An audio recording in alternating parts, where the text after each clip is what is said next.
Good afternoon, everyone. Just a programming note before we begin. I don't have interminable amounts of time today. I need to conclude by about 2 o'clock, but look forward to taking your questions until then. A couple elements at the top. First, the United States, the Department of State, and people of the United States expresses our deepest condolences and sympathy to the people of Norway, especially the family members of victims of the acts of violence that occurred in Kongsberg on Wednesday evening. The United States stands with Norway at this difficult time following the tragic killing of 5 people. At the same time, we welcome the newly formed government of Norway, seated earlier today. We look forward to continuing to work with our Norwegian partners and allies on our mutual peace, security, and prosperity.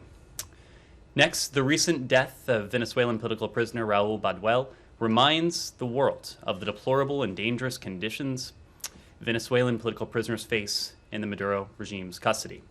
We call for an independent examination to confirm the true cause of the death.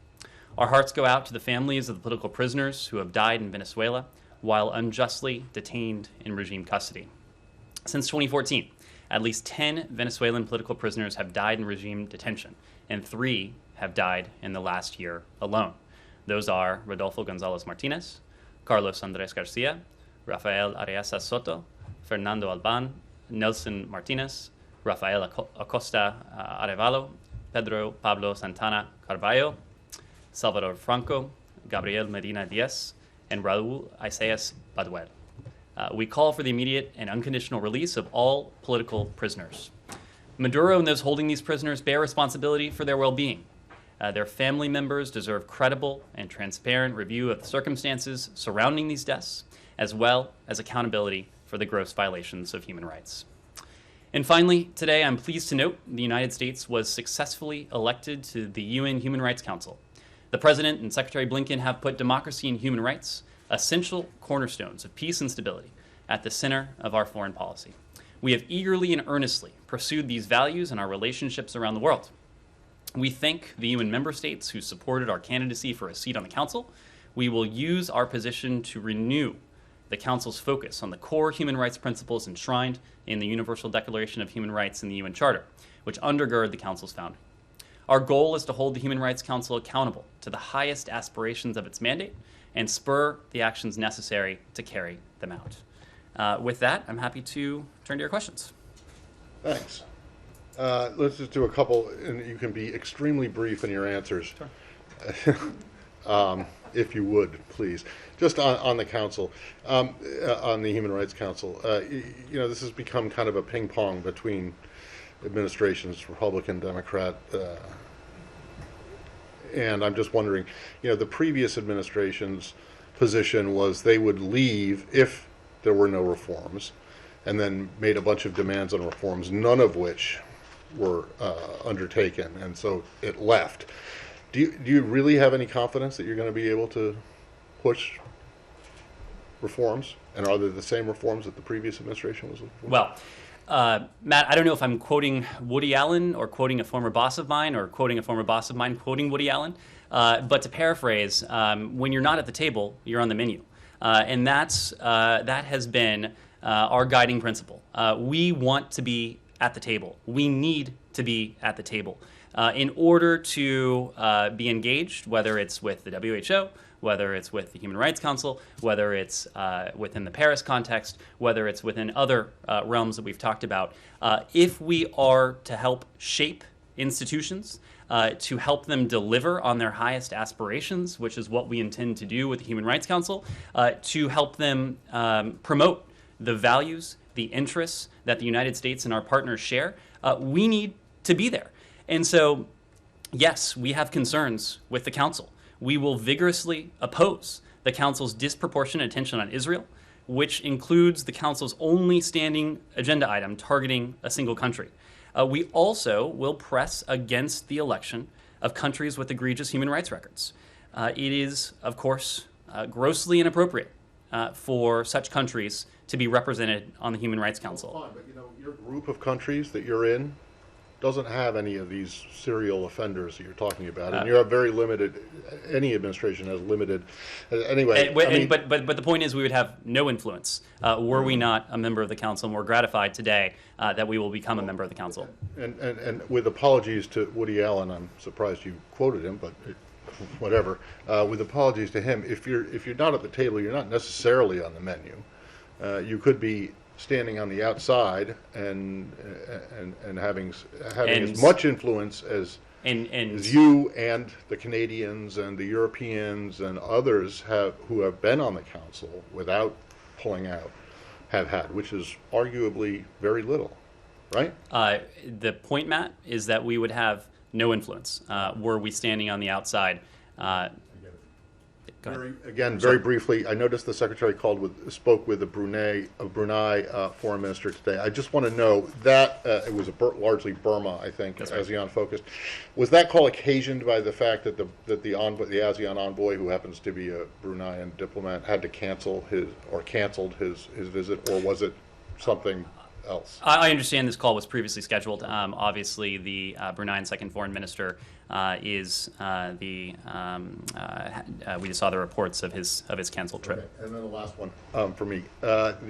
Yesterday, the secretary was asked specifically about in discussions with the Israeli foreign minister whether the idea of reopening the consulate in Jerusalem was on the table. The secretary's response, I just want to make sure that I'm not making too much out of this, was that, as I said in May, we will be moving forward with the process of opening a consulate as part of deepening ties with the Palestinians. But notably, at least to me, he did not say Jerusalem. So I'm just wondering, are you guys exploring or looking at the possibility of opening a consulate that would be a liaison with the Palestinians in some place other than Jerusalem? Matt, we have been very clear. The secretary made this clear in May when he spoke to it in Jerusalem. He made it very clear when he spoke to it in Ramallah. We will be moving forward with the process to reopen our consulate in Jerusalem. Okay, that's it. Thank you. Thanks. Sean. Can I go to Lebanon? Sure. The violence that broke out there. First of all, do you have any reaction to it? How concerned are you about stability in Lebanon? And also, this involves Hezbollah. Obviously, the U.S. considers Hezbollah to be a terrorist movement. What's your sense about who bears responsibility for this? Well, let me start with the violence that you raised, and to make the point that we offer our sincerest condolences to the Lebanese people and those impacted by the tragic loss of life outside the Palace of Justice in Beirut earlier this morning. We join Lebanese authorities in their call for calm, their calls for de-escalation of tensions. The health and the future of Lebanon's democracy depends on the ability of its citizens to address the difficult issues with confidence and with confidence in the rule of law, confidence in the rule of law in their country, and through peaceful dialogue with the new government. I would like to reiterate that we oppose intimidation and the threat of violence against any country's judiciary, and we support Lebanon's judicial independence. Judges must be free from violence. They must be free from threats. They must be free from intimidation, including that of Hezbollah. As I've said before, you asked about Hezbollah broadly. We have consistently been clear that Hezbollah's terrorist and illicit activities undermine Lebanon's security. They undermine Lebanon's stability, and they undermine Lebanon's sovereignty. There's no question about that. Is Toria, is Undersecretary Newland there right now? She departed earlier today. Did you have it? So was she there? She departed before this? Her program was not interrupted by today's violence. Did you have any message along these lines in terms of how to go forward in Lebanon to Lebanese political leaders? She obviously had engagements with Lebanese officials, Lebanese authorities. She spoke publicly as well. She made some of these very same points, offering our support to the long-suffering people of Lebanon, offering our condolences today in the aftermath of this violence, and making clear that the Lebanese people deserve a government that is able to meet their aspirations, is able to meet their increasingly dire humanitarian needs as well. Sure. Hezbollah has blamed the Lebanese forces, the Christian-oriented paramilitary group, for this. Is the United States in a position to judge who was responsible for the violence today? We don't have a judgment to offer publicly at this time, but we'll let you know if that changes.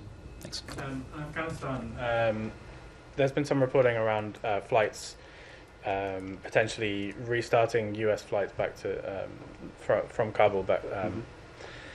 So I just wondered if you wanted to clear that up, and sort of separately, there's a announcement from Pakistan International Airlines about them suspending flights, calling out the Taliban for heavy-handedness, and I'm wondering if the U.S. is leaning on the Taliban to have a different approach to international airlines. Is there, aside from the potential for U.S. flights, what are you doing to make sure that the airport stays open for other, commercial international flights? Sure. I appreciate the opportunity to clarify. There's been some misreporting on this. So to be very clear, the charter flights have been routine. Our goal is to make them even more routine, to lend a degree of automaticity to these operations, so that we can facilitate the departure of Americans, of lawful permanent residents, and others to whom we have a special commitment from Afghanistan if they choose to do so. But the idea that charter flights wouldn't resume until later this year doesn't, of course, comport with reality. We just had a charter flight that had Americans on board on Monday. There have been a number of charter flights in recent weeks, as you know, as we've had any number of occasions to discuss in this room. And in total, those charter flights have been key to our ability to date to facilitate the departure of 129 U.S. citizens, 115 lawful permanent residents who have departed Afghanistan since August 31st. But our goal is to see to it that, working with our partners, that these flights become even more of a regular occurrence, to see to it that the flow of these flights increases. And ultimately, our goal is to see to it that Afghanistan has a functioning commercial airport. We have been able to make good use of charter flights, including working with our Qatari partners in recent weeks. But our broader goal, of course, is to see Kabul International Airport reopen to commercial traffic, so that those who wish to depart Afghanistan have additional options to do so. Now, that is the operational component of it. That is the logistical component to it. But there's a political component as well. And the political component is the other element that you referenced, holding the Taliban accountable to their pledge of safe passage, to their pledge that those who wish to leave Afghanistan are able to do so. The departures of the Qatar Airways, charter flights, and others, we see that as a positive step in upholding the Taliban's commitment to free movement and to free passage. But we are not satisfied, and we are continuing to press the Taliban to see to it that U.S. citizens, to see to it that lawful permanent residents, and those Afghans to whom we have a special commitment are able to depart the country if they so choose. As you know, a senior delegation met with senior Taliban officials who travel in from Kabul in Doha on Saturday and Sunday. Free passage, freedom of movement was key to that agenda. It has been key to every single one of our engagements with the Taliban in recent weeks, because it is of paramount importance to us. But it is not only of paramount importance to us. It was also high on the agenda when the U.S., together with our European allies, met with the Taliban on Tuesday, earlier this week, following the U.S. Taliban meeting in Doha. Safe passage, freedom of movement was also a feature of that meeting, just as it has been a feature of every multilateral engagement we have had. whether that's with the P5 of the UN Security Council, whether that's with the G20, whether that is with the statements that the United States has put together, including one with more than half the world's countries, 114 countries, I believe, at last count, who made clear the expectation that the Taliban allow those to depart who wish to depart.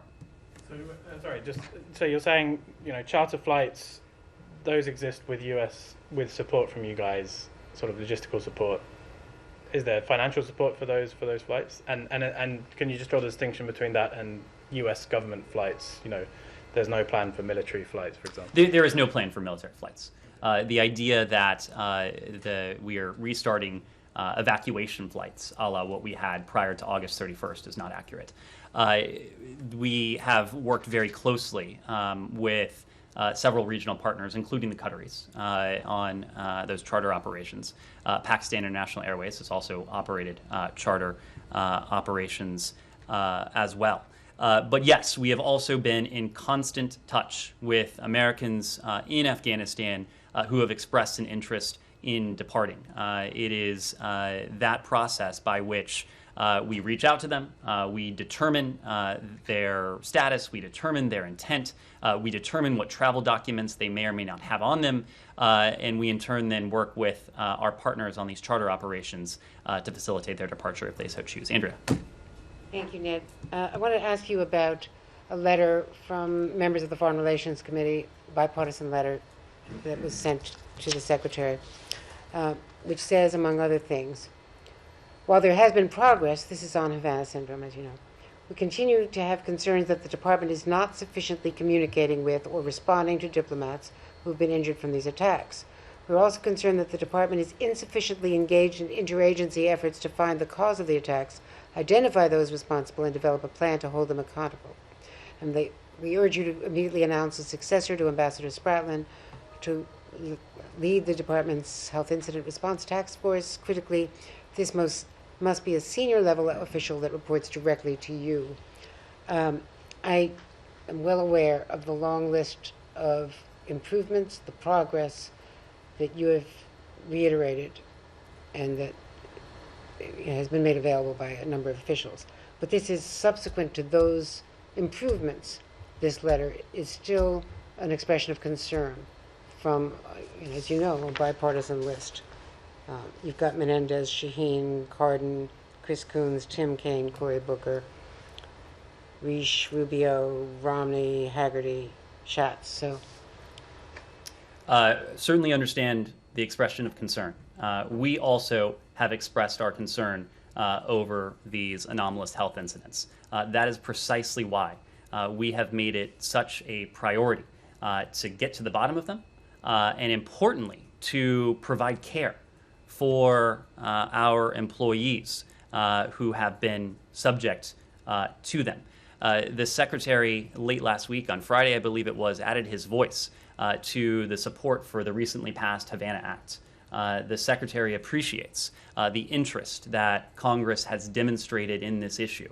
It is very, very consistent with the priority he himself has attached to this, as you know, Andrea, as we've had an opportunity to discuss. I've made this point before, but one of the briefings that the Secretary proactively requested before he assumed this office was on so-called cases of Havana Syndrome, or anomalous health incidents, as we call them. He wanted to enter this job on day one with a firm understanding of where we were, what we had provided to our employees subject to them, and what more we could do. And we have been quite clear that this department had not always done a sufficient job in addressing these anomalous health incidents. That is why you have seen Secretary Blinken put such a premium on several areas. One is communication, an issue that was raised in this letter. And the Secretary has had an opportunity to meet with members of our State Department team who have themselves reported these AHIs. Deputy Secretary McCune and other senior officials have held town halls with overseas posts where a number of these incidents have been reported. We have sent out regular messages from the Secretary, from the Deputy Secretary, from our Health Incident Response Task Force to the workforce as well.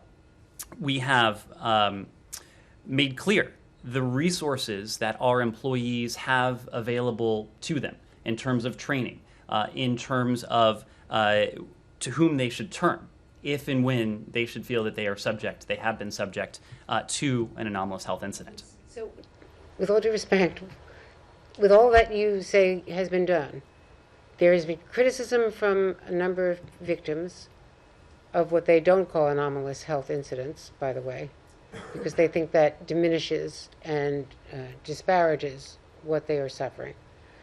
They believe that the Secretary should have met with them sooner. He should have been more engaged. And clearly the bipartisan members of the Senate, of the Foreign Relations Committee, believe that the communication is inadequate and that the appointment of Ambassador Spratland's replacement should not report to the Deputy Secretary, but should report directly to Secretary Blinken, and that there has not been enough attention at the top, that this is not perceived. What you say is being done is not perceived by many of the people who are viewing it from the outside and from the inside. What I can tell you, Andrea, is that the Secretary has no higher priority than the health and the safety and the security of our workforce and their family members and dependents. And this is precisely what that issue is about. I also want to be very clear that we believe those who come forward. We take every single report of an anomalous health incident extraordinarily seriously. And we do that for a couple reasons. Number one, we want to make sure that those who have come forward are getting the care that they need. And I can give you quite a bit in terms of what our Bureau of Medical Services has done, including since January of this year, to ensure that those who come forward are getting that care. On June 1st, for example, we launched a pilot program to collect from employees and eligible family members a pre-incident health baseline, as we call it, so that we can compare that information should one of these individuals later be subject to an anomalous health incident. Additionally, we've partnered with a number of centers of excellence where our department team members can seek care, can seek pre-incident baseline testing, can seek care in the aftermath of such an anomalous health incident. But we also take these reports seriously so that we can ensure that we are doing everything we can to protect our workforce and our broader State Department community, their family members and dependents going forward, and do all we can to prevent such anomalous health incidents. To that end, we have sent teams of security engineers and occupational safety experts to conduct surveys and inspections of locations where these incidents have been reported. We have supplied additional and enhanced inspection equipment to overseas engineering service centers so that in the event of a report of an AHI, we can quickly dispatch those resources.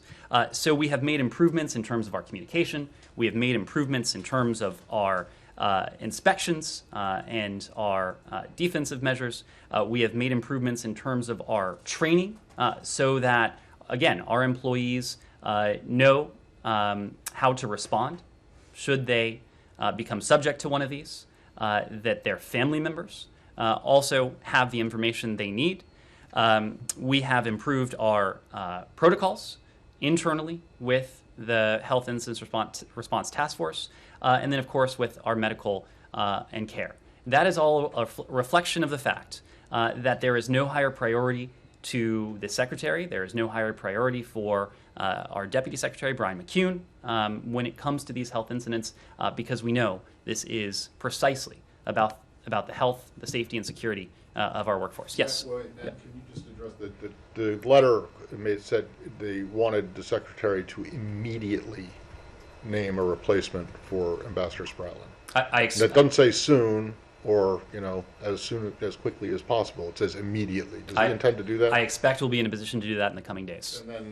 And then the other thing it said was that it wanted to make sure that you guys had set up mechanisms to make sure that the benefits included in the Havana Act, the financial and the compensation and medical assistance, were available now to people who are suffering these injuries. Has that been done? The Secretary added his voice to support for... Is there a mechanism now in place for people to get this additional money? This just passed through Congress. I believe it was on Friday, so it's only been a few days. But absolutely, we support the goals of this legislation because this legislation is about the health, the safety, security of our employees. And lastly, you mentioned these inspection teams. When did they start going out, and what have they found? So, Matt, this is one where, unfortunately, we're just not in a position to provide much additional detail because this gets to our investigative tactics, techniques, and procedures. Have they found anything unusual? That's just one we'll not be able to get into. I'm Say sorry. when they started going out to these places? I'm sorry. Please. Is going to Colombia next week. Yesterday, President Duque, Colombian president, confirmed these investigations on these cases of Havana syndrome. Could this investigation affect the incoming trip by the secretary? And also, there are rumors that Secretary Blinken is going as well to Ecuador. Can you confirm that? So we have not yet announced any travel for next week, so I'm not in a position to announce or speak to potential travel. But it is certainly possible that the Secretary will have an opportunity to visit with some of his South American counterparts in the coming days. Yes, Missy. Or Nick, please. Go ahead, Missy. I just want to ask about Guantanamo, and there was another detainee who was cleared for transfer by the PRB, an Afghan national. And I'm just wondering if you could talk about, as in line with the administration's goal of transferring prisoners and closing the prison, how the situation in Afghanistan might affect his potential transfer or repatriation. And also if you could just speak to because the State Department, as I understand it, is leading the transfer negotiations, can you talk about this idea of whether or not the State Department will reopen the Guantanamo closure office or, appoint another special envoy for closure, somebody to handle these negotiations? Is there a reason why that hasn't happened yet, especially as the administration tries to get this small group out? Thanks. Sure. Well, as you know, as we've had an occasion to discuss before, this administration is committed to seeing this detention facility closed. And as part of that, we are dedicated to a deliberate and a thorough process focused on responsibly reducing the detainee population at the detention facility. And so we are very much in the process of working with partners around the world, seeking to identify suitable onward transfer countries and to negotiate these transfer agreements. And as part of that, it includes appropriate security and humane treatment assurances from a host country for detainees whom the Periodic Review Board has determined the law of war detention is no longer necessary to protect against a continuing threat to the United States. So the PRB process determines that a detainee has been deemed eligible for transfer and can recommend countries in which the former detainee may be resettled, but the PRB doesn't itself determine where former detainees will actually be settled. That is the sort of diplomacy and talks that we have been engaged in. In terms of staffing here at the department, as you know, our CT Bureau has been playing the lead role in representing the department and our equities in the interagency process that is seeking to responsibly reduce the detainee population at the Guantanamo Bay Detention Facility. And Acting Coordinator Godfrey has been very engaged with countries around the world in seeking to find suitable onward transfer destinations for former detainees. So that process continues. Just to clarify, on this one particular detainee, the Afghan national, is it possible that he could be sent back to Afghanistan given the situation there now? And has he been discussed in any of the interactions that the administration has had with Taliban officials in the recent weeks? We typically do not preview where detainees will be transferred until and unless such a transfer takes place. So I wouldn't want to get ahead of those discussions. Nick, I'll come back to you. Yeah, thank you very much. A couple of random ones, but let me go back and ask a version of what Matt was asking. Have all of the steps that you detailed to Andrea delivered any more understanding of the source of the Havana incidents? So, Nick, this is one of those questions that, unfortunately, we're just not in a position to speak to publicly. We are doing everything we can as part of an NSC-led interagency process to determine the cause of these incidents. We are doing that through any number of means and tactics, but we're just not in a position to speak to that. The U.S. has been calling for OPEC Plus, moving to oil, to increase production. Today in Moscow, there's a big event with the oil ministers.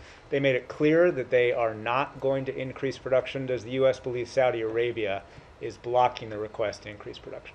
Well, we are concerned, and we are monitoring the situation very closely. And as part of that, we are actively engaged with our European allies and partners during this critical time to ensure the security of energy supply. We also know that the high energy prices that we're seeing right now really reinforce the need to advance the energy transition while continuing to safeguard against energy crises and price shocks going forward. When it comes to OPEC, of course, we're not a member of the organization, but we are routinely and these days constantly engaged in diplomacy with OPEC member states, having these discussions in private, expressing our concern with current energy prices. It's an absolute priority for us. And therefore, are you concerned by OPEC Plus's rejection of your request to increase production? We are engaged in diplomacy with member states of OPEC. And last one about Afghanistan. Sure. I know you've been asked about this, but I want to talk about the billions frozen in the U.S. Jan Egeland, Norwegian Refugee Council, has been working on these issues for a long time, put it to me this way last night. Why is the U.S. sitting on the fence when it comes to unfreezing billions of dollars? So I will ask you, do you believe the U.S. is sitting on the fence when it comes to unfreezing billions of dollars that humanitarians say are for the Afghan people and can be delivered in a way that wouldn't benefit the Taliban? Let me answer this question this way. We are absolutely not sitting on the fence when it comes to our humanitarian commitment to the Afghan people. We have demonstrated that time and again, including with significant humanitarian pledges. Nearly $64 million just a few weeks ago for the Afghan people. $330 million in this fiscal year alone for the Afghan people. That has benefited Afghanistan's women and girls. It has provided health opportunities for the Afghan people. It has provided food, nutrition, the basic life-saving services that far too many of the Afghan people need today. And we will continue to be a humanitarian leader when it comes to supporting the people of Afghanistan. Now, it is true that the Taliban does not have access to the reserves that are held in the United States. And we have been very clear on that as well. Where we are, you might say, sitting on the fence, is because we want to see and to judge any future Afghan government by its conduct. And we have been very clear about the conduct that matters immensely to us. It is holding the Taliban accountable to their commitments to safe passage and freedom of movement, to their counterterrorism commitments, to respecting the fundamental human rights of all of the people of Afghanistan, including women and girls, and it's allowing humanitarian access to go back to where we started. So we will judge any future Afghan government primarily on those criteria. And it is not just us, and it is, by the way, it is not just the United States where Afghanistan's foreign currency reserves are stored. This is something the international community has made very clear. So we are, of course, not in a position to provide financial support to the Taliban or any future Afghan government until and unless we see to it that these core requirements are being met and the rights of the people of Afghanistan are being fully respected and enforced. Yes.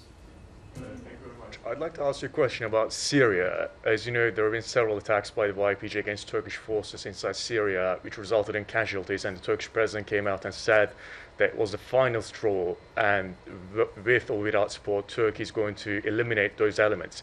And you guys also came out and said that the State Department condemned those attacks against Turkish forces. So I'd like to ask you whether it means actually that the United States is supporting Turkey in its cause in the face of these attacks in Syria. If we are supporting, repeat the last part of that question. I'd like to ask you whether the United States is now supporting, obviously considering the statement that you guys condemned those attacks against Turkish forces. Does it mean that the United States is supporting Turkey's cause in the face of these attacks? Well, we've been very clear that we condemn the cross-border attacks against our NATO ally Turkey. We have expressed our condolences to the families of the loved ones who were killed in these attacks, and we've underscored the importance of maintaining the ceasefire, lines of ceasefire, and halting these cross-border attacks. We've been eminently clear about all of that. We've also been clear that it is crucial that all sides maintain and respect ceasefire zones to enhance stability in Syria and work towards a political solution to the conflict. When it comes to Turkey, Turkey, of course, is an important NATO ally. We have shared interests in any number of areas. That includes countering terrorism, ending the conflict in Syria, and deterring malign influence in the region. And so we do share an interest when it comes to Syria, and namely to ending the conflict in Syria. And we'll continue to consult with our ally Ankara on Syria policy, together with Syria's other neighbors, as we seek areas for cooperation, as we seek to bring about an end and a diminution to that violence. Quick follow-up with that, please. So with where we're standing right now, with the Turkish president saying that an operation, a cross-border military operation might be imminent, what's the U.S. position on that? Again, we have condemned the attacks. We have emphasized the importance of all sides respecting and maintaining ceasefire zones in order to enhance stability in Syria. Yes. Nicaragua. Does the U.S. have anything on Nicaragua's presidential election on November 7th, and would the U.S. recognize the result?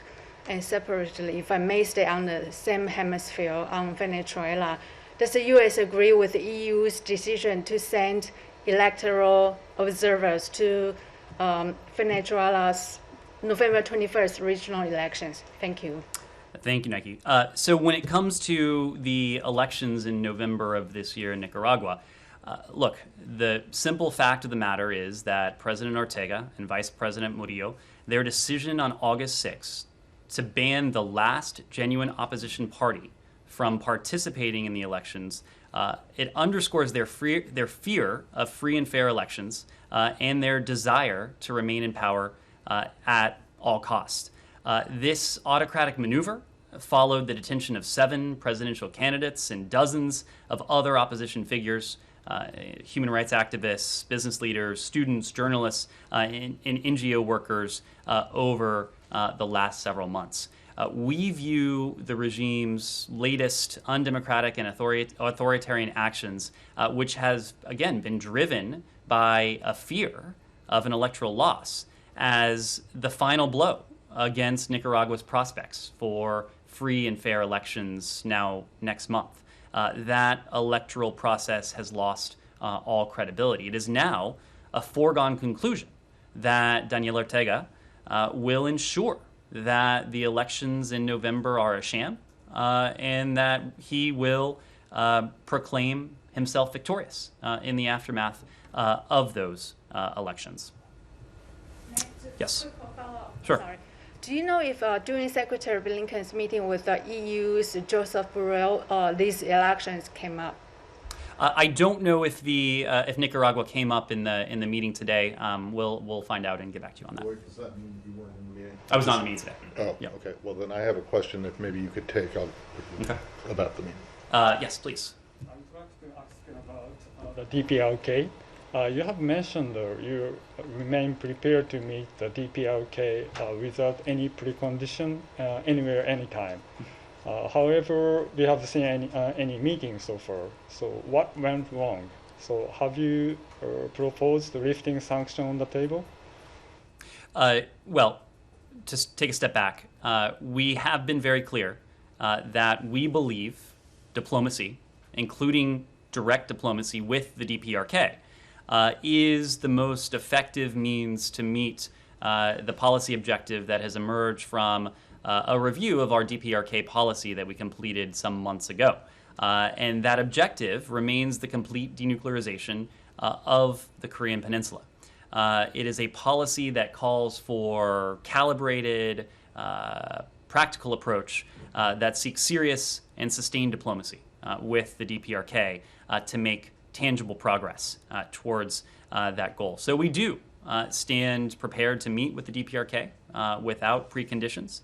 We have made, in fact, specific proposals to the DPRK, and we will await a response. We will await outreach from the DPRK. As we do that, I don't want to give the impression that we are at a standstill.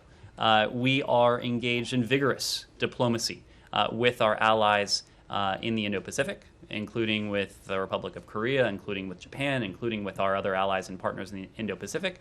But the threat of the DPRK's nuclear weapons and ballistic missile programs, these are threats to collective security that we discuss with partners and allies the world over, and we'll continue to do that. I can take a final question or so. Yes, in the back. Yeah, I have a question about the elections in Iraq. This now more and more factions are refusing to accept the results. Do you fear that this political uncertainty will lead to more destabilizing the country? And will it affect the plans of the withdrawal of U.S. troops, combat U.S. troops from the country?